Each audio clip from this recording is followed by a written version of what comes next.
Under the swirling blue clouds of Neptune, the ice-covered city shimmered like a forgotten dream, hidden beneath the planet's frigid surface for millennia. It was a marvel of alien architecture, towers of crystal piercing the depths, glowing faintly with an ancient energy that seemed both alluring and dangerous. The city was alive with movement, as ethereal beings glided through the ice, their translucent forms leaving trails of light in their wake. These were the last remnants of a once powerful civilization, guarding secrets that could either save or doom another world. Above, in the shadow of Neptune's icy rings, a human spacecraft hovered silently. Its metallic hull reflected the blue hues of the gas giant, the small ship dwarfed by the cosmic expanse. Inside the craft, a team of explorers prepared for their descent into the unknown. Their mission was simple yet fraught with peril: to make contact with the alien city and retrieve a technology rumored to have the power to restore Earth's dying oceans. But as they readied themselves, each member of the crew felt the weight of their personal stakes. Captain Elena Vasquez stood at the observation window, her dark eyes fixed on the glowing city beneath. She had fought for years to be assigned this mission, but now that they were here, a cold dread settled in her chest. She clenched her fists, trying to suppress the flood of memories from Earth: the parched deserts, the endless dust storms, the children with hollow eyes, desperate for water. Earth was dying, and she had promised her daughter she would fix it. But now, staring down at the alien city, she feared that the solution might cost more than anyone had anticipated. Behind her, the crew suited up in their advanced diving gear, their exosuites humming softly as they powered up. The suits were built to withstand the intense pressures of Neptune's icy ocean, their surfaces lined with sleek, energy-absorbing materials. Elena turned and surveyed her team: Jackson, the brash but brilliant engineer; Dr. Myra Patel, the quiet, introspective scientist; and Samir, the rookie, young and idealistic, with a nervous energy that was hard to miss. "Ready for the dive?" Jackson asked, his voice breaking the silence. He was already in his suit, adjusting the helmet with practiced ease. Elena nodded, forcing a smile. "We don't have much choice."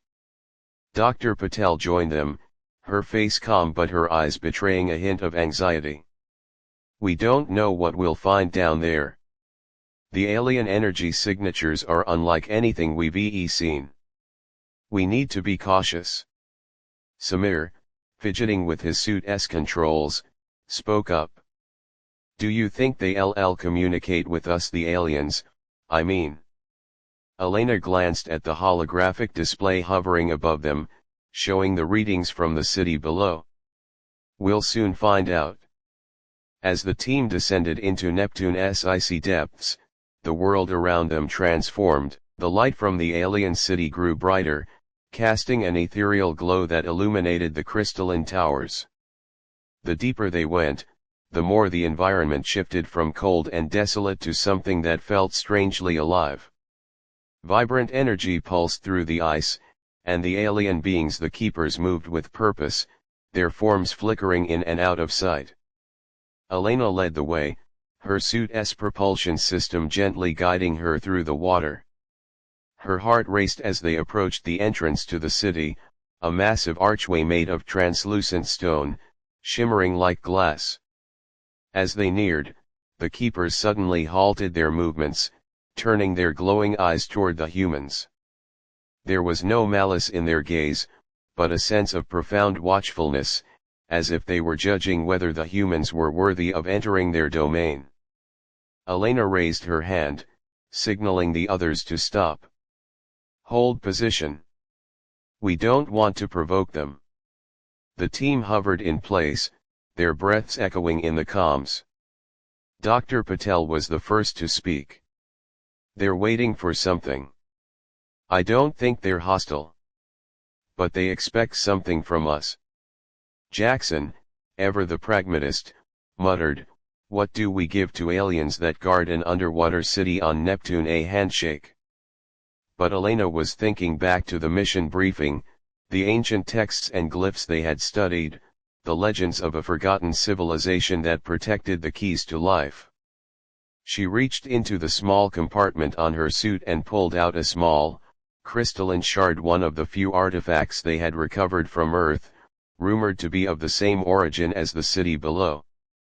Taking a deep breath, she held the shard out before her, letting it catch the light from the city. For a moment, nothing happened. Then, slowly, the keepers began to move again, gliding toward them with a grace that belied their otherworldly nature. One of the beings extended a hand-like appendage and touched the shard. A soft, musical hum filled the water around them, and the archway before them began to glow brighter. "They're letting us in," Elena whispered, her voice filled with awe. As the team drifted through the archway, the city unfolded before them in all its alien majesty. Towering spires of crystal rose high into the water, connected by intricate bridges of light. Strange symbols and patterns glowed faintly on the walls, and the air, if it could even be called that, buzzed with an energy that felt ancient and sentient. Samir, his voice barely a whisper, asked, "Do you think this place has been waiting for us?" Elena didn't answer, but she felt it too. There was a sense of purpose to the city, as though it had been lying dormant for centuries, waiting for someone or something to awaken it. The team moved deeper into the city, passing through vast chambers filled with intricate machinery and glowing consoles. Jackson, ever the engineer, marveled at the technology, his fingers itching to dismantle and study everything around them. Dr. Patel, however, was more cautious. "This technology is beyond anything we've ever seen. We need to be careful. One wrong move could trigger who knows what." As they ventured further, they came upon a central chamber. In its heart stood a massive device, a towering pillar of light that pulsed with energy, its base surrounded by alien symbols that mirrored the shard Elena carried. This was the source of the power they had detected, the key to restoring Earth's oceans. Elena approached the pillar, her heart pounding. This was it. The solution to Earth's greatest crisis. But as she reached out to touch the controls, a soft voice echoed in her mind. "Not all is as it seems." She froze, her hand inches from the device. The voice was unlike anything she had ever heard, soft, melodic, but filled with a sorrow that tugged at her heart. The keepers had gathered around them, watching silently. "What do you mean?" Elena asked aloud, though she knew the voice wasn't coming from any of her crew. The voice responded, more clearly this time. "This power can save your world, but it demands a sacrifice. Every life saved on your planet will cost one here. Will you trade one world for another?" Elena's heart sank. The truth of the situation hit her like a wave. The technology could restore Earth, but it would drain the life force from the city and its inhabitants, the keepers, the last remnants of a once great civilization. They had been waiting for someone to come, to make the choice. Jackson, noticing her hesitation, stepped forward. "What's wrong? This is what we came for, right?" Elena turned to him, her face pale. "It's not that simple. If we use this, it'll destroy them." She gestured to the keepers, who stood in silent acceptance, their glowing forms flickering faintly. Samir's voice was tied with emotion. "But Earth, our families. We can't just let it die." Dr. Patel placed a hand on Elena's shoulder. "We have to make a choice, Elena. Either way, someone suffers." Tears welled in Elena's eyes as she stared at the alien device. She thought of her daughter back on Earth, of the dry, barren lands that once thrived with life.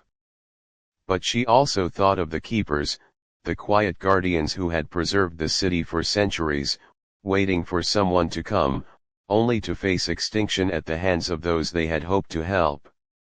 "Is there no other way?" she asked, her voice breaking.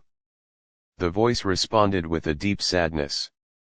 "All life is a balance. To restore your world is to end ours. The choice is yours, but choose wisely." Elena closed her eyes, her heart heavy with the weight of the decision. She knew what needed to be done, but the cost was too great. She couldn't condemn one world to save another. She lowered her hand from the controls and turned to her team. "We'll find another way. We have to." Jackson looked conflicted, but he didn't argue. Dr. Patel nodded solemnly, her expression one of quiet understanding. Samir, tears in his eyes, whispered, "I hope you're right." As they began their ascent back to the surface, Elena glanced back at the city, its soft glow fading into the depths. The keepers watched them in silence, their fate sealed by the choice that had been made. And though Elena had chosen not to use the device, she couldn't shake the feeling that the city had given her more than just a choice. It had given her a chance to understand the true cost of survival. A chance to see that some sacrifices could never be justified, no matter the need. As they rose through Neptune's icy waters, the swirling blue clouds above them seemed less like a barrier and more like a reminder. A reminder that life, in all its forms, was fragile, and that sometimes the greatest act of courage was not to take what could save you, but to leave behind what could destroy another.